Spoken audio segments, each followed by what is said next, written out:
तो पंजशीर में लड़ाई के बीच दोनों गुट अपने अपने दावे करते हुए यहां पर नजर आ रहे हैं। इन सबके बीच तालिबान की तरफ से एक वीडियो भी जारी किया गया है जिसमें पंजशीर घाटी में उसके लड़ाके तालिबान का झंडा फहराते हुए नजर आ रहे हैं। और इन्हीं तस्वीरों को जारी करते हुए तालिबान ने यह दावा किया है कि अब पंजशीर पर उनका कब्जा हो चुका है। अफगानिस्तान में पंजशीर एकमात्र ये ऐसा इलाका था जहां पर अब तालिबान का कब्जा नहीं हुआ था और उसको लेकर लगातार लड़ाई जो है चल रही थी एनआरएफ के बीच और तालिबान के बीच। और अब तालिबान ये दावा कर रहा है यहां पर कि उसका कब्जा हो चुका है यहां पर। और अब आपको एनआरएफ का हम ट्वीट दिखाते हैं जो उनकी तरफ से, जिसमें कहा गया है कि पंजशीर पर कब्जे का तालिबान का दावा झूठा है।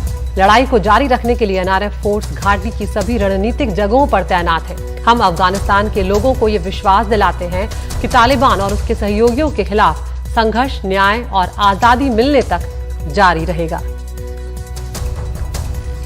हमारे साथ जुड़ रहे हैं हमारे foreign affairs editor Uma Shankar Singh. Uma, अब तक लड़ाई की बात सामने आ रही थी और लगातार हम देख रहे थे कि एक जंग की स्थिति तालिबान और एनआरएफ के बीच बनी हुई थी, लेकिन अब तालिबान का ये दावा सामने आया है, उसने तस्वीरें तक जारी कर दी हैं। क्या जानकारी मिल रही है उमा?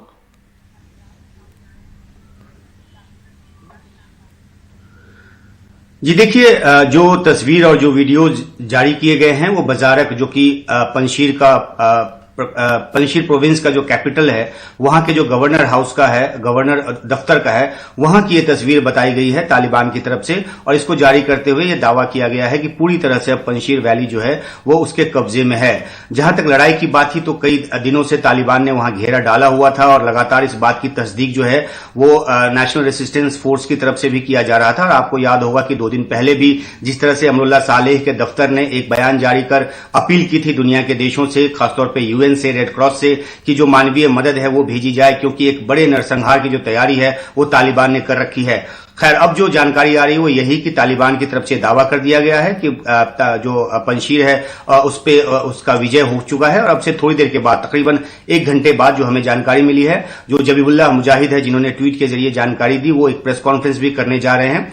तो जो दूसरी तरफ से जो दावा आ रहा है कि अभी भी हम रेसिस्ट कर रहे हैं और हमारे लड़ाके जो हैं वो अहम जगहों पे तैनात हैं। ये वैली इतना दुर्गम है कि एकदम से तालिबान अगर जब वहां पहुंचे भी हैं तो हर एक जो पंजशीर के लड़ाके हैं उनको फ्लश आउट करना उनके बूते की बात नहीं है। तो बहुत सारे ऐसे दर्रों पे, बहुत सारे ऐसी जगहों पे अभी भी जो रेसिस्टेंस फोर्स के लड़ाके हैं वो हो सकते हैं। लेकिन जहां तक बात है कैपिटल की, तो कैपिटल में सीधे तौर पे घुसे हुए नजर आ रहे हैं। जो वीडियो और जो तस्वीरें सामने है उसके आधार पे ये बात कही जा सकती है। और दूसरी बात ये कि जिस तरह से कल ही एक फेसबुक पोस्ट के जरिए अहमद मसूद ने बातचीत को एक रास्ता बताया और कहा शांतिपूर्ण तरीके से इस मामले का समाधान निकलना चाहिए, राजनीतिक समाधान निकलना चाहिए। तो ये भी कहीं ना कहीं ये दर्शाता है कि पंजशीर के जो लड़ाके हैं वो अपने आप को कमजोर स्थिति में पाते हैं। सबसे बड़ी बात अदिति ये है कि पंजशीर का जो इलाका है वो बहुत दुर्गम है भौगोलिक तौर पर और ये उसको ताकत देता है। लेकिन जहां तक दुनिया के देशों की मदद की बात है वो पंजशीर को नहीं मिली और इसलिए भी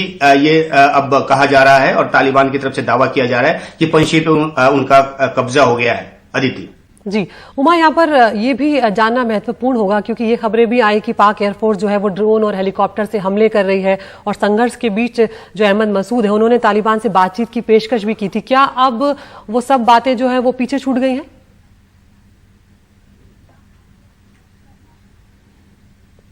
जी देखिए, 2 बातें हैं। जहां तक पाकिस्तान की तरफ से तालिबानियों को मदद की बात है तो ये लगातार जो रेसिस्टेंस फोर्स है या जो मसूद हैं उनके प्रमुख, उनकी तरफ से लगातार ये कहा जा रहा है। अमरुल्लाह सालेह भी बार बार ट्वीट कर ये जानकारी दे रहे हैं, अपनी तरफ से कह रहे हैं कि पाकिस्तान की जो स्पेशल फोर्स है वो तालिबान के वेश में आकर वहां पे लड़ रही है और तालिबान को ड्रोन से, पाकिस्तानी ड्रोन से एयर सपोर्ट दिया जा रहा है, बॉम्बार्डिंग की जा रही है, ये सब दावा किया जा रहा है अहमद मसूद की तरफ से।